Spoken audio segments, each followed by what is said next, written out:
Okay, let's begin, my dear students. Today we are going to start with the revision of the income under the head house property. House property head का हम लोग revision start करने जा रहे हैं. इसमें सबसे पहले हम लोग हाउस प्रॉपर्टी हेड में पढ़ेंगे कि हाउस प्रॉपर्टी का इनकम कौन से सेक्शन में चार्जेबल होता है. हाउस प्रॉपर्टी का इनकम अंडर सेक्शन 22 चार्जेबल होता है.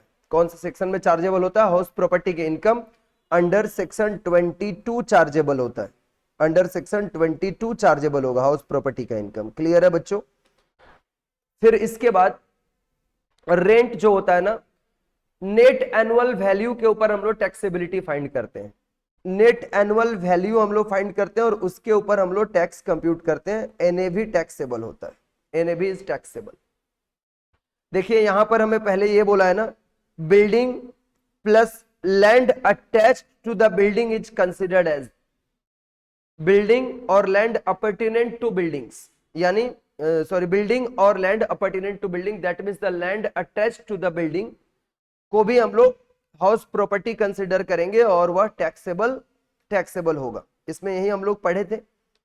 अभी हम लोग इसमें ये देखेंगे. देखिए क्या बोला है, रेंट ऑफ वैकेंट लैंड अगर होगा, खाली जगह होगा, खाली लैंड होगा और उसका अगर रेंट आएगा तो वह हाउस प्रॉपर्टी हेड में टैक्सेबल नहीं होता. उसकी taxability income from other source head में होता है. Subletting of the house property, जैसे मैंने किसी से रेंट पे लिया और रेंट पे लेकर के मैं सबलेट कर दिया किसी अनदर पर्सन को, तो subletting of the house property is also taxable under the head income from other source. Income from other source. Okay. Ownership of the house property, क्या डिम्ड ओनरशिप को भी ओनर माना जाएगा और जो रजिस्टर्ड ओनर होगा उसको भी ओनर माना जाएगा. अगर बिजनेस पर्पस के लिए माना जाएगा, बिजनेस पर्पस के लिए यूज किया जाएगा, no tax under the head P G B P. P G B P head में टैक्स उसका नहीं आएगा. इसके बाद देखिए यहां पर हाउस प्रॉपर्टी, अगर हाउस प्रॉपर्टी कोई ऐसा है जिसका टाइटल डिस्प्यूटेड है. टाइटल डिस्प्यूटेड समझ में आता है ना? कोई ऐसा हाउस प्रॉपर्टी जिसके ऊपर ओनरशिप को लेकर के दो या मोर देन टू और मोर देन टू पीपल के बीच डिस्प्यूट चल रहा है. टू और मोर देन टू पीपल के बीच डिस्प्यूट चल रहा है और ये डिस्प्यूट जो चल रहा है ना, दो या दो से ज्यादा लोगों के बीच, ओनर कौन है कंफर्म नहीं है. तब ऐसे सिचुएशन में owner of the house property, who is the correct owner of the house property, decided by the income tax department till the court decisions. Court का ऑर्डर आने तक आईटी सेक्टर बोल रहा हूं, आईटी डिपार्टमेंट यानी income tax department disputed होगा. मतलब दो तीन लोगों के बीच ये प्रॉब्लम्स चल रहे हैं कि मैं ओनर हूं, तो जो करेक्ट ओनर होगा वह कौन डिसाइड करेगा? डिस्प्यूटेड टाइटल के सिचुएशन में इनकम टैक्स डिपार्टमेंट डिसाइड करेगा प्रीवियस ईयर के दौरान. तो ऐसा भी होगा कि डिस्प्यूटेड चल रहा है ओनरशिप को लेके, लेकिन ये 1 ईयर रेंट एक जन लेता है, अनदर ईयर में रेंट दूसरा जन लेता है, तो आईटी डिपार्टमेंट जो रेंट रिसीव करता होगा उसको कंसिडर कर लेगा. भाई ये तो डिपार्टमेंट, आईटी डिपार्टमेंट के ऊपर अब डिपेंड करेगा, इनकम टैक्स डिपार्टमेंट के ऊपर. इसके बाद देखिए, then income from the sale of house property. अगर हाउस प्रॉपर्टी को रेंट पे देते हैं तो रेंट से जो या land appurtenant to the house property rent पे देते हैं तो उससे जो अर्निंग्स आते हैं उसकी taxability income under the head house property होता है. लेकिन अगर हम किसी हाउस प्रॉपर्टी को सेल करते हैं तो उसकी टैक्सेबिलिटी कैपिटल गेन हेड में जाता है. सर ये सब कुछ हम लोगों को आता है, आगे का बात बताइए. इसके बाद अगर मान लीजिए ऐसा सिचुएशन हो, आपका कोई हाउस प्रॉपर्टी है जो स्टॉक इन ट्रेड में है. एसआईटी का मतलब हुआ stock in trade. Stock in trade के तौर पे आपने होल्ड करके रखा. जैसे मेरा काम ही है कि फ्लैट परचेज करता हूं और मैं सेल करता हूं. फ्लैट परचेज और सेल करना इज माय वर्क. देन उसका मेरा फ्लैट जब तक सेल नहीं होगा तो मैं उसको रेंट पे लगा दिया. अब स्टॉक इन ट्रेड वाले हाउस प्रॉपर्टी से अगर रेंट आएगा तो उसकी टैक्सेबिलिटी किस तरह से होगी, सवाल है यहां पे. स्टॉक इन ट्रेड वाले हाउस प्रॉपर्टी को अगर हम रेंट में डाल देते हैं तो उसका net annual value of house property held as the stock in trade nil for 2 years from the end of the financial year in which completion certificate is issued, if not let out for such period. Not let out for such period. क्या बोला है? ये net annual value of the house property held as stock in trade है, उसका 2 साल तक net annual value नील लिया जाता है, 2 इयर्स तक from the date of the issue of the completion certificate of that house property, from the end of the financial year in which the completion certificate is issued. Say for example, हमें property का 2020 में, अगस्त 2020 में उसका completion certificate मिला, तो अगस्त से counting नहीं start होगा, 31 मार्च 2021 के बाद, क्योंकि अगस्त 2020 मतलब 2021 ईयर है, तो 2021 ईयर का एंडिंग कब होगा, 31 मार्च 21 को होगा। 31 मार्च 21 के बाद 2 साल तक net annual value of that house property held as stock in trade will be considered as the nil value, 2 साल तक। उसके बाद से 2 साल काउंटिंग स्टार्ट होता है, उसके बाद से 2 साल की काउंटिंग यहां पर स्टार्ट होती है। इसके बाद मेरे बच्चों यहां पर, अच्छा, इसके बाद से हम लोगों का नेक्स्ट जो पॉइंट है, देखिए क्या है,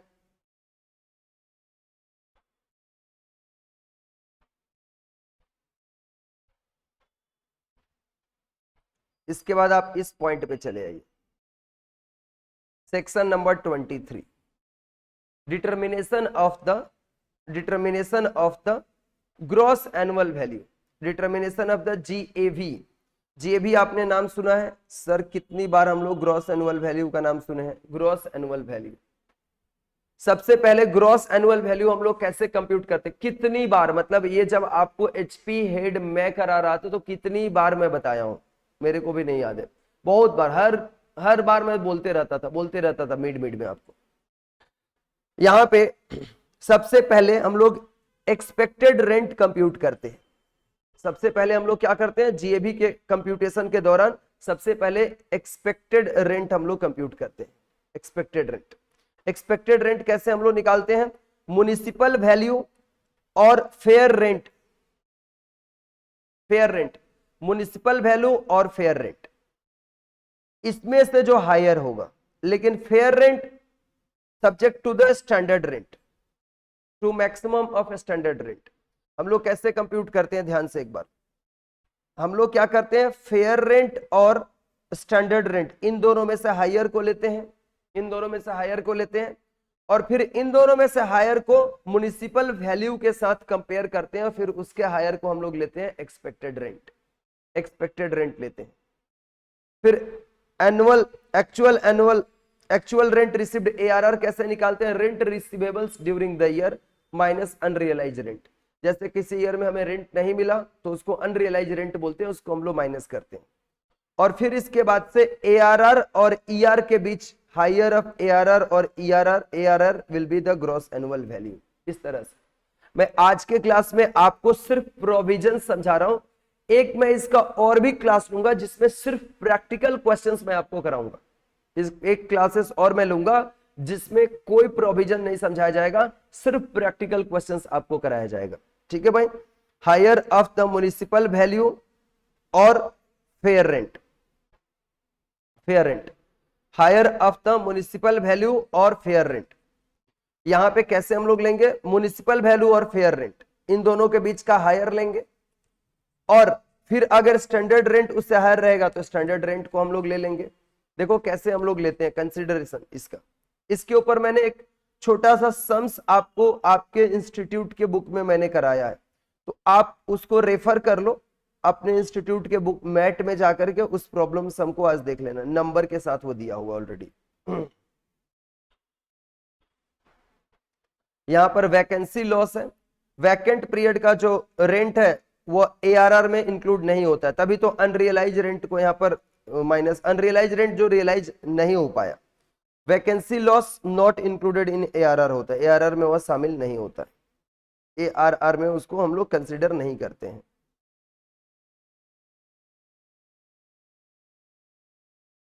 देखो यहां पे let out house property, LOP मतलब let out house property with vacancy, let out house property जिसमें वैकेंसी है। Calculate expected rent for whole year if house property was vacant, पूरे ईयर भर का हम लोग क्या करते हैं, एक्सपेक्टेड रेंट कंप्यूट करते हैं। एआरआर फाइंड करते हैं, rent for let out period shall only be taken, जिस टाइम पीरियड के लिए रेंट पे दिया गया था, एआरआर में हम क्या करते हैं, जो खाली पीरियड था उसको कंसीडर ही नहीं करेंगे, vacant period is not considered. और ऐसे सिचुएशन में अगर एआरआर ग्रेटर देन ईआरआर है, एआरआर ग्रेटर देन ईआरआर है, then GAB equal to ARR लिया जाएगा, जीएबी इक्वल टू एआरआर। और एआरआर लेस देन ईआरआर है ड्यू टू वैकेंसी की वजह से, then gross annual value equal to ARR लिया जाएगा, gross annual value equal to ARR लिया जाएगा। और यहां पे दोनों सिचुएशन में जीएबी इक्वल टू एआरआर और जीएबी इक्वल टू एआरआर लिया जाएगा। एक्चुअल रेंट रिसीवेबल्स, एआरआर मतलब if ARR less than expected rent है, एआरआर की वैल्यू एक्सपेक्टेड, इसमें बहुत सारा सिचुएशंस मैंने समझाया, बहुत सारा सिचुएशंस है इसमें, है भी इसमें बहुत सारा। अगर actual rent receivables less than expected rent है due to other reason, vacancy के रीजन से नहीं, अदर रीजन से, then GAB equal to expected rent लिया जाएगा। अदर रीजन होगा तो GAB equal to expected rent consider किया जाएगा। इसके बाद सेल्फ ऑक्यूपाइड प्रॉपर्टी और unoccupied house property, GAB nil लिया जाता है सेल्फ ऑक्यूपाइड प्रॉपर्टी का फॉर 2 हाउस, 2 घर के लिए सेल्फ ऑक्यूपाइड प्रॉपर्टी का ग्रॉस एनुअल वैल्यू नील लिया जाता है। ये इंडिविजुअल और हिंदू अनडिवाइडेड फैमिली ऐसा कर सकते हैं। म्युनिसिपल टैक्स पेड, कोई डिडक्शंस नहीं है, और एनएबी यहां पर नील होता है। म्युनिसिपल टैक्स का डिडक्शंस होगा नहीं, जब एनएबी नहीं है तो डिडक्शन कैसा नील हो जाएगा।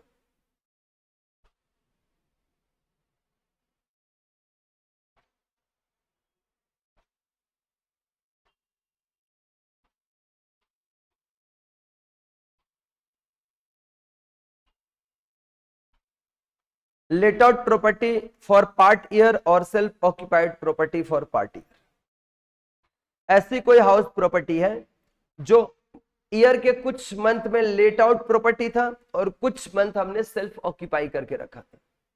यह सिचुएशन भी अराइज हो सकता है। दिस सिचुएशन में अल्सो अराइज कि प्रॉपर्टी कुछ टाइम पीरियड तक लेट आउट होगा और कुछ टाइम पीरियड में वो क्या होगा आपका, कुछ टाइम पीरियड में let out for part of the year और self occupied property for part of the year.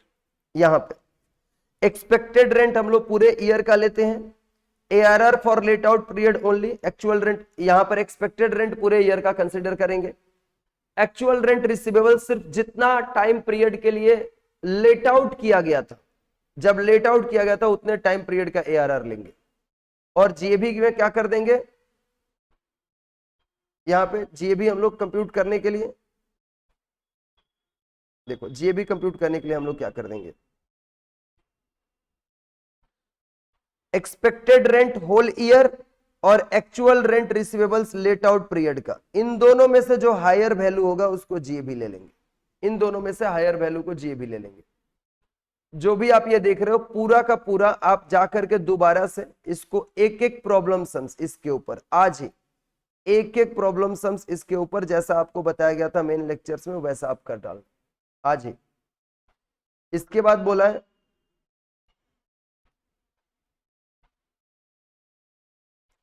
अगर हाउस आपका 2 से ज्यादा हाउस प्रॉपर्टी है, 2 हाउस प्रॉपर्टी को तो सेल्फ ऑक्यूपाइड आप ट्रीट कर सकते हो, लेकिन मोर देन 2 हाउसेस है, ठीक है ना, greater than 2 houses for all are and all are the self occupied, आपके पास 2 से ज्यादा घर है, you are having more than 2 house property and all are self occupied house property, सभी सेल्फ ऑक्यूपाइड हाउस प्रॉपर्टी है यहां पे, देन 2 HP को सेल्फ ऑक्यूपाइड माना जाएगा, 2 घर तक सेल्फ ऑक्यूपाइड ट्रीट करने का ऑप्शन है।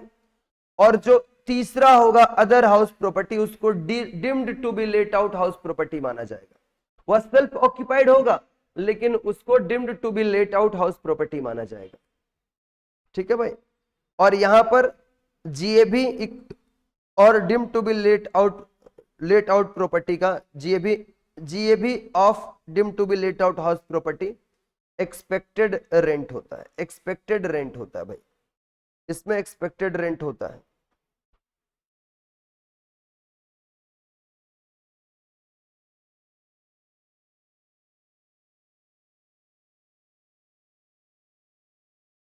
और GAB of self occupied property of होगा ये, नील लिया जाता है, सेल्फ ऑक्यूपाइड प्रॉपर्टी का जीएवी नील लिया जाता है। इसके बाद देखो भाई नेक्स्ट पॉइंट, आपका नेक्स्ट पॉइंट, आपका एक ही घर है, सिंगल हाउस है, सिंगल हाउस है, बट एक पोर्शन उसका लेट आउट है और other portion self occupied property है। Listen to me very carefully. आपकी एक ही सिंगल हाउस प्रॉपर्टी है, एक पोर्शन मतलब मान लो 2 फ्लोरेड बिल्डिंग है, तो एक फ्लोर में आप खुद रहते हो, सेकेंड फ्लोर को आपने रेंट पे दे रखा। देन यहां पर आपका सेल्फ ऑक्यूपाइड प्रॉपर्टी का जीएबी नील लिया जाएगा, उसमें से सेल्फ ऑक्यूपाइड प्रॉपर्टी जो सेल्फ वाला पोर्शन होगा उसका जीएबी नील लिया जाएगा और उसके ऊपर कोई भी म्युनिसिपल टैक्स डिडक्शन नहीं पेड होगा। No deduction of municipal tax paid. Limit of interest under section 24 भी ₹30,000 और 2 लाख, ये तो रखना ही है। और for let out property expected rent, expected rent जो पोर्शन उसका रेंट पे होगा, जैसे एक पोर्शन सेल्फ ऑक्यूपाइड है तो सेल्फ ऑक्यूपाइड का ग्रॉस एनुअल वैल्यू नील लिया जाएगा, और जो प्रॉपर्टी उसको रेंट, उसने रेंट पे दे रखा है एसएससी ने, उसका एक्सपेक्टेड रेंट को हम लोग प्रोपोर्शनेट बेसिस पे कंप्यूट करेंगे। इसके बाद देखिए आप लोग,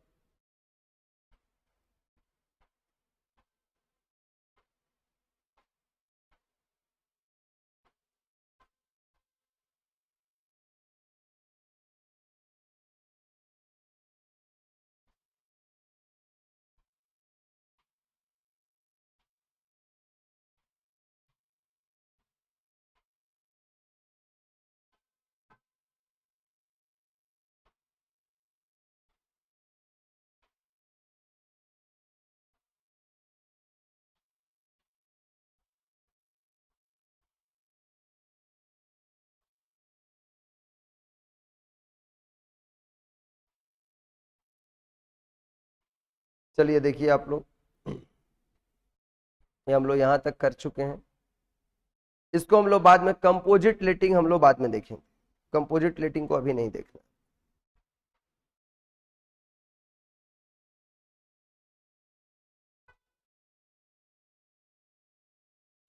म्युनिसिपल टैक्स का देखिए, म्युनिसिपल टैक्स को लेकर के क्या बोल रहा है आप, म्युनिसिपल टैक्स को लेकर के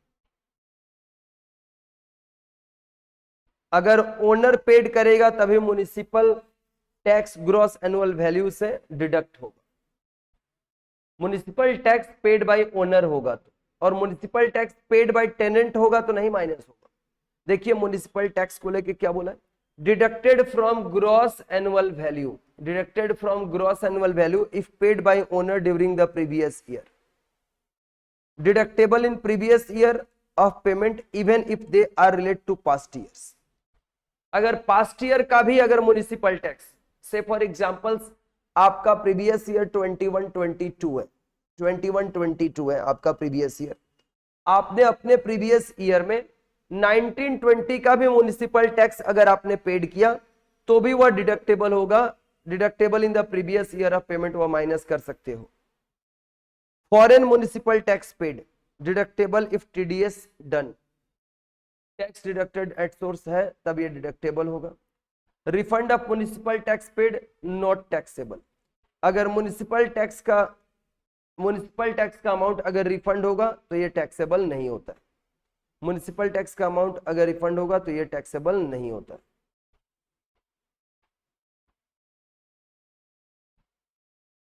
देखो कंपोजिट लेटिंग क्या होता है, कंपोजिट लेटिंग का मतलब होता है हाउस प्रॉपर्टी तो रेंट पे दिया ही है, हाउस प्रॉपर्टी के साथ साथ हमने उसको अदर एसेट्स या सर्विसेज भी प्रोवाइड किया। से फॉर एग्जांपल हमने पूरा वेल सेटअप हाउस प्रॉपर्टी में दिया, हाउस प्रॉपर्टी को रेंट पे देने के साथ साथ हमने उसमें रखे हुए fridge, AC, cooler, washing machine सब हमने रेंट पे दे दिया। बोला आप क्यों खरीदोगे, हमारे पास सब है, सब आप रेंट पे ले लो। तो जब दो हाउस प्रॉपर्टी भी रेंट पे देते हैं और उसके साथ साथ अदर एसेट्स या सर्विसेज भी देते हैं टेनेंट को, तब उससे जो रेंट आता है उसको हम लोग उस ऐसे तरह के लेटिंग को कंपोजिट लेटिंग बोलते हैं। और ऐसे जो रेंट रिसीव होता है उसको कंपोजिट रेंट बोलते हैं। क्या बोलते हैं? Composite rent. इसके बाद इसका टैक्स ट्रीटमेंट क्या है? Rent from house property taxable, two lettings are separables. Two लेटिंग्स,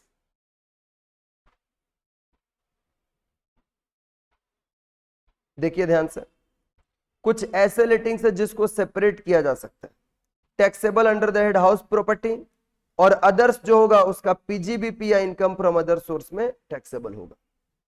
वैसा लेटिंग, टू लेटिंग्स का मतलब क्या बोल रहा है? हाउस प्रॉपर्टी और अदर एसेट्स। टू लेटिंग का मतलब जानते हो क्या बोला है? टू लेटिंग मतलब एक लेटिंग हाउस प्रॉपर्टी तो दूसरा लेटिंग है अदर एसेट्स या सर्विसेज।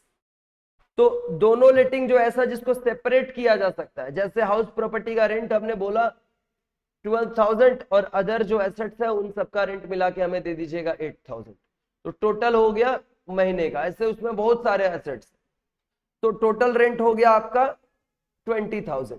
उसमें से 12,000 वाला पार्ट जो होगा वह taxable under the head income from house property होगा, और 8,000 जो रिमेनिंग पार्ट जो अदर एसेट्स और सर्विसेज के लिए हमने लिया है वह आपका पीजीबीपी या income from other source head में टैक्सेबल होगा। पीजीबीपी या income from other source head में टैक्सेबल होगा यहां पे। और ऐसा कुछ सर्विसेज है जो हाउस प्रॉपर्टी के प्राइस के साथ सेपरेट नहीं किया जा सकता है, तो टैक्सेबल अंडर सेक्शन पीजीबीपी और आईएफओएस। जैसे होटल बिजनेस में पीजी में not separable, then taxable under the head PGBP और पीजीबीपी और income from other source head में टैक्सेबिलिटी इसकी होती है। अच्छा, ये तो मैं बता चुका हूं।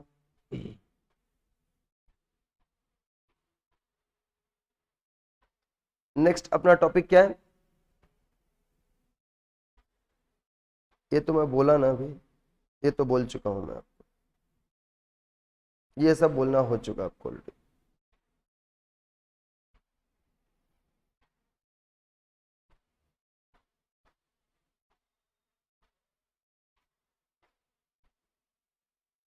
एक्सपेंसेस फॉर अदर फैसिलिटी जो है deducted while computing the income from other source और इन पीजीबीपी। फॉरेन की अगर हाउस प्रॉपर्टी है, listen to me very carefully, foreign की अगर हाउस प्रॉपर्टी है, income from the house property, foreign house property, ROR के पास अगर उसकी इनकम आती है, आरओआर के पास, आरओआर कौन होता है? जो इंडिया में हमेशा से रहा, जो कभी इंडिया छोड़ के नहीं गया, तो ये टैक्सेबल होगा चाहे वह इनकम कहीं से भी आता हो, टैक्सेबल होगा। टैक्सेबल वेदर और not such income brought into India, तो ला रहा है या नहीं ला रहा है, फॉरेन से इनकम लेके आ रहा है या नहीं आ रहा है, रेसिडेंट है और आरओआर है, उसका अगर फॉरेन के हाउस प्रॉपर्टी से कुछ इनकम हो रहा है तो टैक्सेबल हो जाएगा वेदर और not such income is brought into India.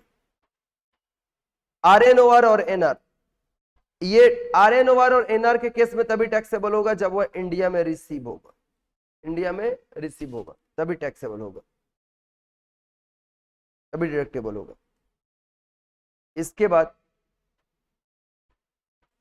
यहां तक अगर आपके पूरे कंसेप्ट क्लियर है तो आपको एक काइंड रिक्वेस्ट है, एक काम करना है कि आप इसके जो टॉपिक्स मैं बोल रहा हूं इससे रिलेटेड एक एक एग्जांपल्स अपने स्टडी मेट से निकाल के, छोटा हो या बड़ा, बड़ा तो मैं कराऊंगा भी, सम्स भी मैं कराऊंगा, फिलहाल जो मैंने ये सब टॉपिक आपको बताया यहां पे,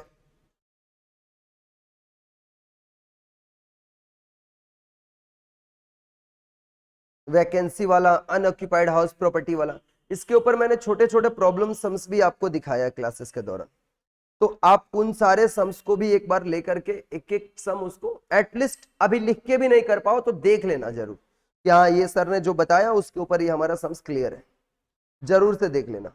ठीक है भाई।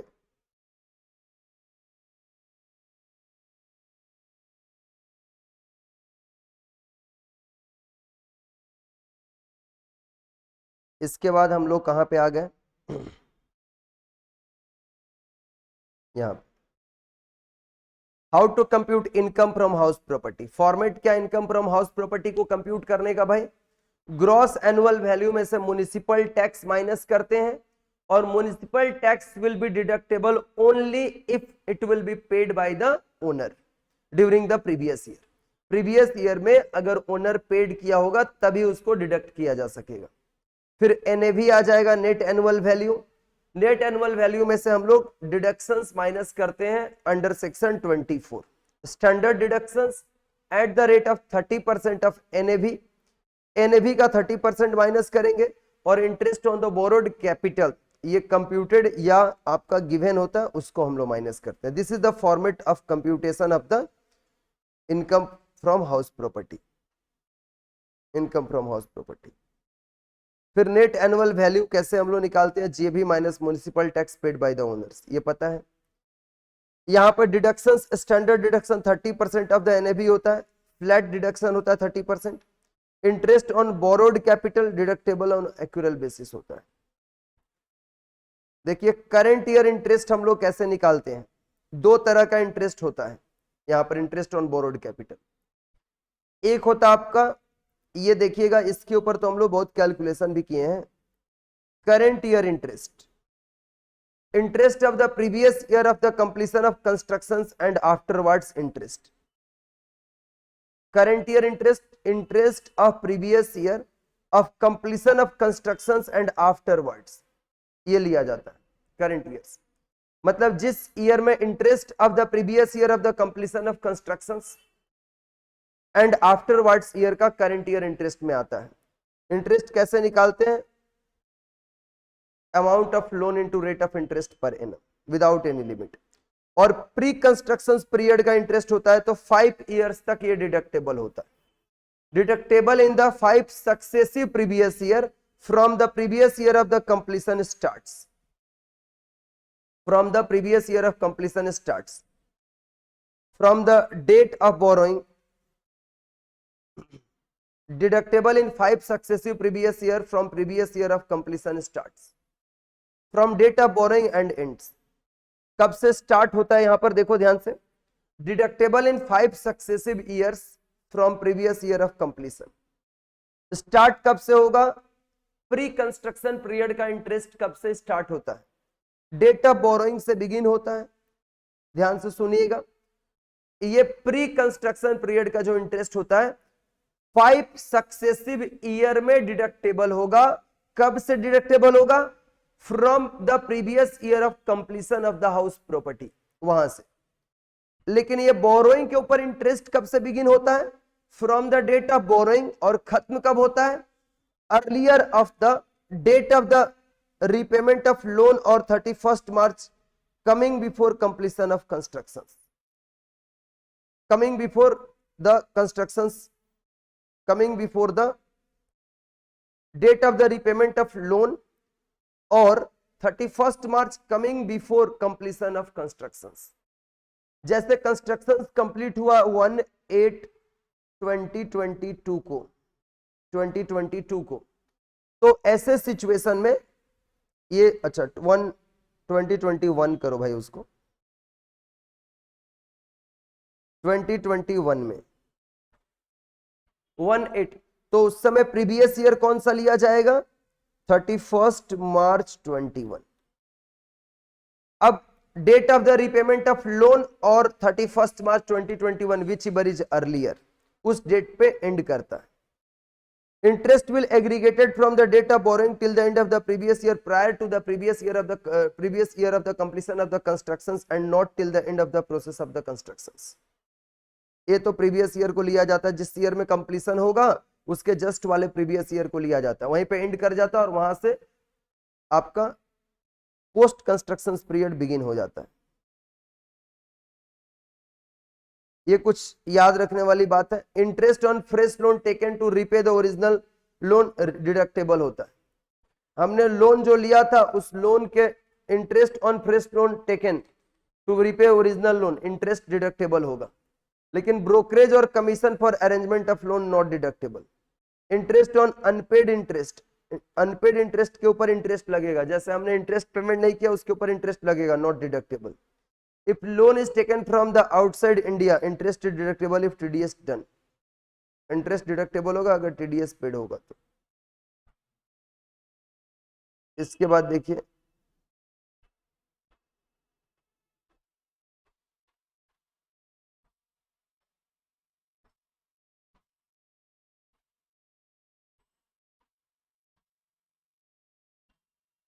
डीम्ड ओनरशिप, ये डीम्ड ओनरशिप के ऊपर थ्योरी लिखने भी आपके एग्जाम्स में आता है।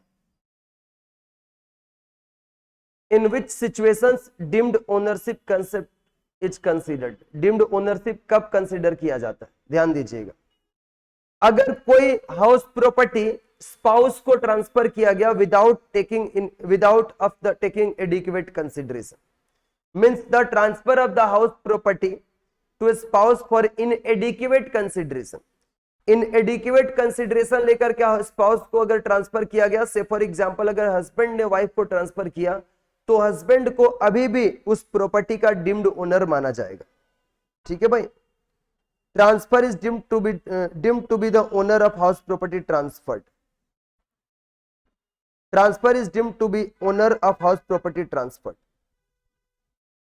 लेकिन अगर ट्रांसफर्ड अंडर एग्रीमेंट तो अलग अलग रहने, मान लो उन लोगों का डाइवोर्स हो गया और transferred under agreement to live apart, अगर हस्बैंड वाइफ को इनएडिक्वेट कंसिडरेशन में ट्रांसफर कर रहा है तो ऐसे सिचुएशन में वाइफ ही उसका ओनर मानी जाएगी, तब ऐसे सिचुएशन में वह डीम्ड ओनर नहीं कंसीडर किया जाएगा। क्लियर है मेरी बात। Transfer of house property of minor child for inadequate consideration, transfer is deemed as the owner of house property, ये भी house property. Holder of impartible estate deemed as owner all properties in the estate, उसके estate में जो भी properties होगा सबका वो owner माना जाएगा। Member of cooperative society to whom a building is allotted under the house building scheme deemed as owner of that building, cooperative society के किसी मेंबर को अगर हाउस प्रॉपर्टी ट्रांसफर किया गया तो कोऑपरेटिव सोसाइटी का जो मेंबर होगा वहीं उस कोऑपरेटिव सोसाइटीज का जो मेंबर होगा उसी को हाउस प्रॉपर्टी का उस समय डीम्ड ओनर माना जाएगा। लेकिन उसका ओनर, लीगल ओनर कौन है, सोसाइटी है, लेकिन डीम्ड ओनर किसको माना जाएगा, जो आपका मेंबर है कोऑपरेटिव सोसाइटी का उसी को डीम्ड ओनर माना जाएगा। Next, person in possession of house property under part performance of a contract, person in possession of HP under part performance of contract, then buyer will be deemed as the owner of the house property although it is not registered in his name, buyer को deemed owner माना जाएगा भले ही property उसके नाम पे registered है या नहीं है। और person having right in property by way of the lease of more for 12 years और मोर, अगर person having the right in a property by way of lease for 12 years और मोर, a person acquire any building by way of the lease for a period of 12 years और more shall be deemed to be the owner of that building, अगर आप 12 साल से ज्यादा period का house property का लीज ले रखे हो तो जो पर्सन लीज लिया है उसको हाउस प्रॉपर्टी का डीम्ड ओनर कंसीडर किया जाएगा। ठीक है भाई, इसीलिए देखोगे अभी अगर कोई घर रेंट पे लेता है ना तो लेस देन 1 year 11 month का एग्रीमेंट करके लिया जाता है। यहां पर lease is acquired for month two month basis और फॉर लेस देन 1 year, यहां पे ऐसा होता है क्योंकि 12 year से ज्यादा का अगर कर देगा तो डीम्ड ओनर कंसीडर कर लिया जाएगा, जिसको भेजा जाएगा उसको।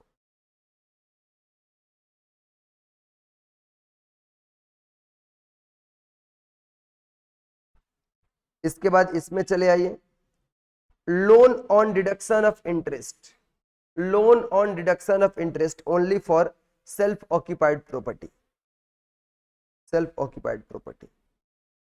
ये देखिए, लोन फॉर रिपेयर और renovation of house property on और आफ्टर 1/4/1999 मैक्सिमम डिडक्शन है 30,000, और loan for construction of the house property on और आफ्टर 1/4/1999 एंड सच एक्विजिशन और construction is completed with in 5 years, ये एक्विजिशन और कंप्लीशन अगर 5 साल में कंप्लीट हो गया तो मैक्सिमम डिडक्शन अमाउंट अवेलेबल है 2 lakh rupees. What is the maximum deduction available, 2 lakh रुपए का डिडक्शन अवेलेबल है। 2 एसओपी के लिए, 2 सेल्फ ऑक्यूपाइड हाउस प्रॉपर्टी के लिए भी लिए ही ये सिर्फ लिमिट एप्लीकेबल है, not for each and every self occupied property. अगला पॉइंट आपका exemption from the house property, यहां पे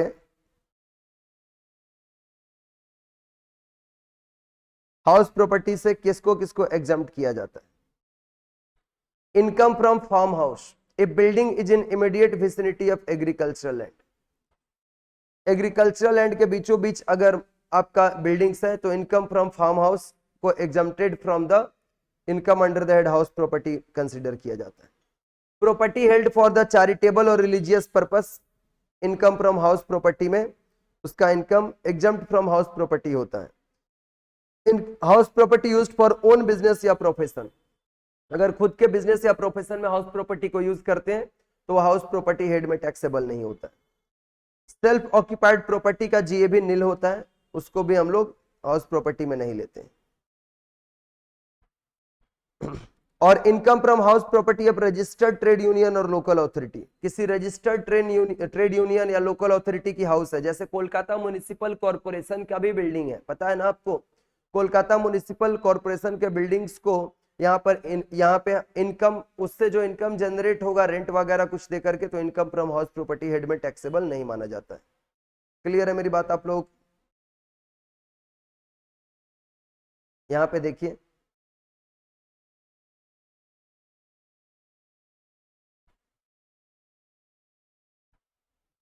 अगर कुछ अनरियलाइज रेंट है, अनरियलाइज रेंट और arrears of rent received subsequently, previous year का, से फॉर एग्जांपल प्रीवियस ईयर का अनरियलाइज रेंट है और बाद के ईयर में जाकर के वह रियलाइज हो रहा है, बाद के ईयर में रियलाइज हो रहा है बाद में, तब taxable at the rate of 70% of the amount received in the previous year of receipt, 70% amount taxable होगा। Only such amount which was allowed as deduction earlier is taxable, जिसको पहले डिडक्शन ले लिया गया वही सिर्फ टैक्सेबल होगा, वही अमाउंट सिर्फ टैक्सेबल होगा, पूरा अमाउंट टैक्सेबल नहीं होगा।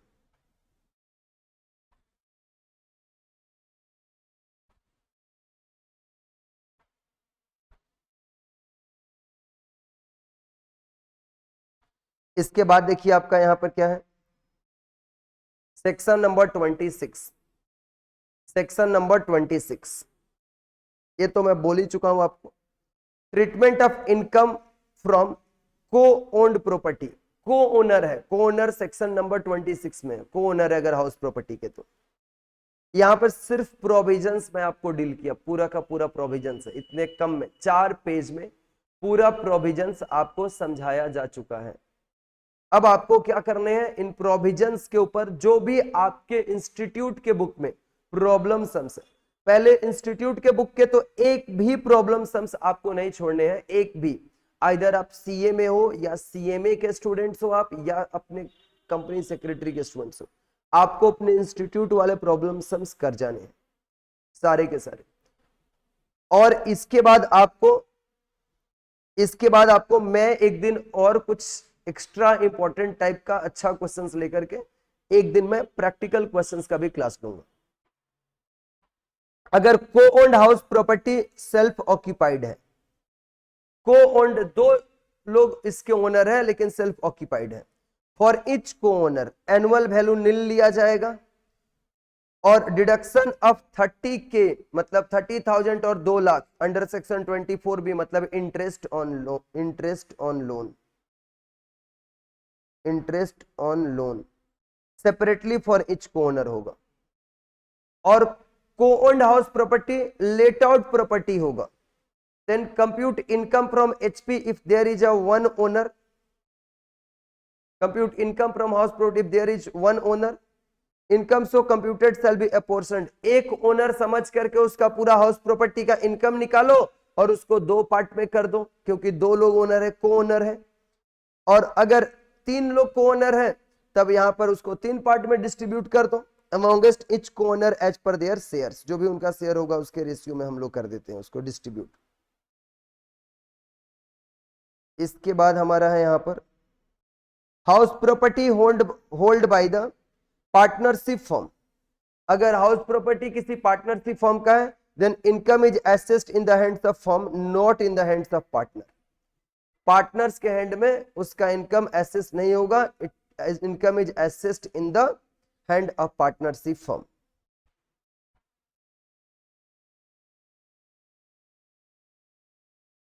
और अगर शेयर को ओनर का अगर डेफिनेट नहीं है तब एओपी के इनकम के हिसाब से आपका income from house property taxable होता है।